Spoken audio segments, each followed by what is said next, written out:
Hey guys, we're going to talk about section 7-2, understanding theoretical probability. So this is the first part of looking at probability from a basic level, right?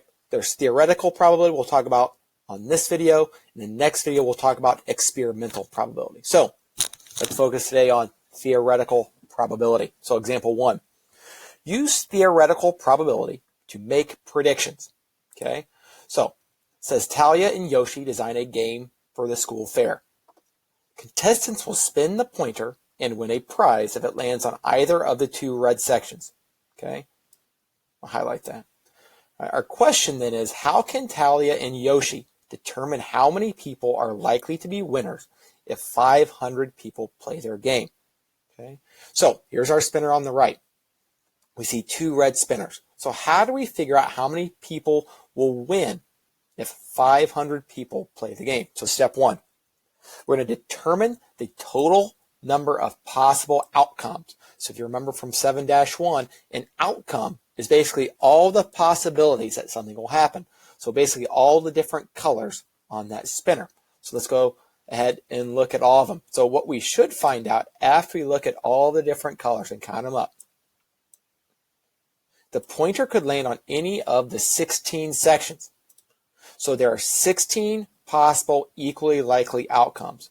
So each color has two sections, right? Two light blues, two dark purples, and so on and so forth, and two red sections. So there are 16 possible equally likely outcomes. Step 2, because you know all of the possible outcomes, and this is important, we'll come back to this, we know all of the possible outcomes, you can find the theoretical probability of an event. So if you know what the outcomes are, if you can see them, right, we call that the theoretical probability of something happening, right? When you flip a coin, you know it's either going to land on heads or tails. It's 50-50. You know the theoretical probability of an event, okay? If you can see these things, see the outcomes, you can use that theoretical probability to make predictions, and that's what we're going to do today, okay? So vocab. The theoretical probability of an event is the expected probability, what will happen, okay, based on what we can observe. So the theoretical probability of an event is the expected probability based on what you can observe, what you can see. So since we can observe all the possible outcomes of this spinner right here, we know the theoretical probability of landing on each space. Since we can see all the outcomes, I can tell you as a fact what the probability of landing on red, orange, yellow are. It's 2 out of 16, or 1 out of 8. So, next one. An event is a single outcome or a group of outcomes. So, an event and outcomes, they're pretty much mean the same thing, okay? But an event can be multiple things happening, okay? So a single outcome or a group of outcomes. So in this spinner's case, an event could be landing on just a red space or landing on a red and a blue space, right? There are 16 different outcomes here. But an event, I could say, well, what is the probability of landing on red and blue? That's taking two outcomes and they form an event. And we can figure out what's the probability of an event. Okay? So here we go. How would we write this out mathematically? So we would say probability of an event. So we put a big P, and in parentheses we put event. So on top of the ratio or their fraction, the number of favorable outcomes. So what we're going to put here is the number of red sections on top and the total number of things on the bottom. So our event is landing on red. So notice that we put that big P, which stands just for probability, and in parentheses our event, landing on red. So P, parentheses, red. The total number of red sections on top, the total number of sections on the bottom. So there's two red sections, so we have 2 over 6 here. Or I'm sorry, 2 over 16. So that's our probability. We can simplify that. 2 over 16 is equal to 1 over 8. Okay? So our answer to this would be the theoretical probability, something that we can observe, that we can see, that a contestant will win this game is 1 out of 8, or 12.5%. Okay, now we know that because we can see it. There are 2 out of 16 spaces are red. 2 divided by 16 is the same thing as 1 over 8, or 12.5%. Now, the last step, we want to figure out, going back up here, how many people will win if 500 people play. So this takes a proportion, okay? Proportional reasoning. So you got a ratio on the left, ratio on the right. So the first thing we're going to do here, and I have this all here for you. We're going to go step 1, step 2, step 3. So step 1 is what we got right here. Set up your ratio. Well, 1/8, that's why we did this. There's a 1 out of 8 chance of winning. Well, what we don't know is how many people will win out of 500. So that's why we have our variable here on top. We use W for winners, and on the bottom, the 500 for the 500 people playing. Now, how do we do this? We cross, multiply, and divide. Okay. Now, what's shown here? I know I took this out of our textbook. Maybe I wouldn't do it that way. What I would do is just cross multiply here and divide. 8 times W. We get 8W. 1 times 500 is just 500. Then we divide each side by 8. And what are we going to get? Those 8s would cancel, and our W is right there. So 62.5. So what does this mean? It means that of the 500 contestants, about 62 are likely to be winners. Now this says 62.5. If you put 63, I wouldn't be upset. But when we're thinking of real people, we always want to round down because you just can't have half of a person. You don't want to round up. Okay. So what we did was we used knowing 1 out of every 8 people will win. We used that, and we used the proportion to figure out how many out of 500 would win. Cross, multiply, and divide. So on the left ratio is what we know, our experimental probability, and on the right, that's what we use our projection for.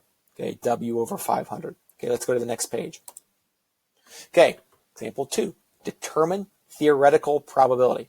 So it says Archie plays a word board game, maybe like Scrabble. He places this says 998. That's supposed to be 98 lettered tiles. Just cross this off. 98 lettered tiles and 2 blank tiles in a bag. Players will draw tiles from the bag one at a time without looking. So here are all our tiles right here. So what we want is we're going to find out a couple different things. First, what's the probability that the first tile drawn will be a blank tile? So what's the probability of getting a blank tile? What's the probability of just getting any letter? What about drawing a vowel? And what about a consonant? Okay, so we're going to find 4 different probabilities. Now this is going to require us to count a little bit. So the first one, the probability of a blank. Well, I can go down here and I can see there's a blank tile and there's a blank tile. So that's 2. Okay. So I know there's a total of 100. Why? 98 lettered, 2 blank. That makes 100. So our probability then would be the 2 blank spaces over 100. 2 over 100. And we can simplify that to be 1 out of 50, or if you like a percent, 2%. So 2 blank spaces out of 100, 1 out of 50, or just 2%. So let's look at our next one. Vowel. So A, E, I, O, U, okay, and Y. So you'd have to count them. A's, E's. And after you count them, all those, you should find that you have 42 vowels out of a total of 100 spaces. So boom, you could do 42% or simplify it 21 out of 50. That's your probability. You have a 21 out of 50 chance of drawing a vowel. So let's look at another one here. A letter. So basically everything that's not blank. Well, that's pretty easy because there are 98 of those. 98 out of 100, same thing as 49 over 50, or 98%. And the last one here, a consonant. That's everything that's not a vowel. So you can count those. Oh, 56. 56 out of 100 is the same thing as 28 out of 50, or 56%. So all of these represent probabilities. And notice we're using the big P, stands for probability of blank space, probability of letter, probability of vowel, probability of consonant. Okay, so that's just how we write probabilities. That's what you're going to have to do as well. Last one. Use theoretical probability to make more predictions. So here we go. We're just going to make more predictions.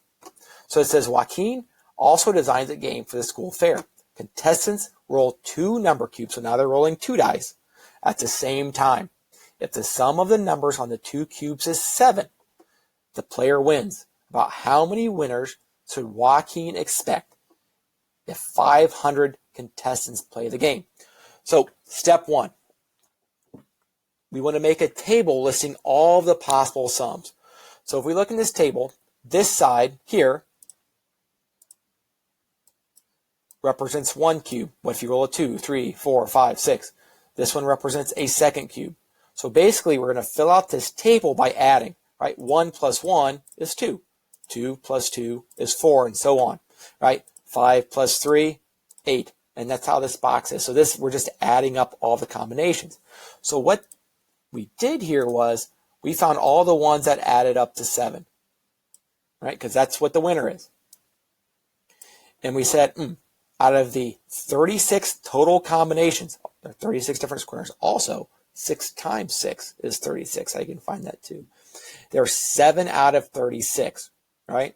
So step 2, the theoretical probability, or the probability of a sum of 7, is 6 over 36, or 1/6. So you have a 1 out of 6 chance of getting a sum of 7, because we just counted them.